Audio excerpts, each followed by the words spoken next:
and good evening, Philippines! Hi guys! Kumusta kayong lahat? This is our anak. Hey, coming my hair. Yes! Nagsusuklay siya, guys. Hey, come my hair. Yeah. So, nagpa-practice din siya mag-Tagalog and Bisaya. You're learning, right?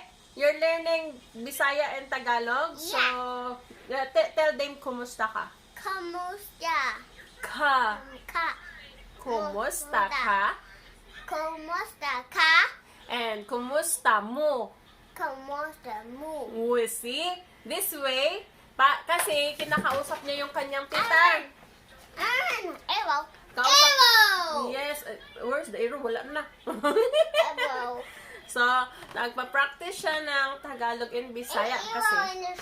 Our house. Para pag makausap niya ang kanyang lola at lolo and kanyang tita ay magkakaintindihan sila. Yes. So, marunong na siya magkumusta ka, kumusta mo. Okay, nag-istorya sila kaganina sa phone. Yes. 4 years old na siya. Ngayon lang kausap niya. Ngayon lang. So, what is it? Stop talking. Stop. I'm sorry. Coming my hair. Okay, sorry. Coming my hair. Okay, go ahead. So, yun, nag-uusap sila kanina and Mom, stop talking. I'm going to my hair. Go.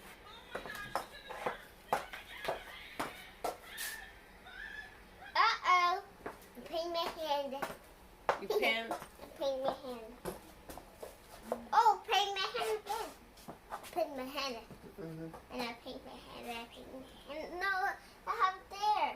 Okay. Come here. So, let me talk and let me talk. So, Hey!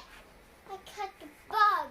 yeah, you did. Yeah, I know. Mommy. So, nag-uusap sila kanina, nag-uusap kami ng aking kapatid kanina. Saglit lang Mom, naman where ako you gusto find nila. this?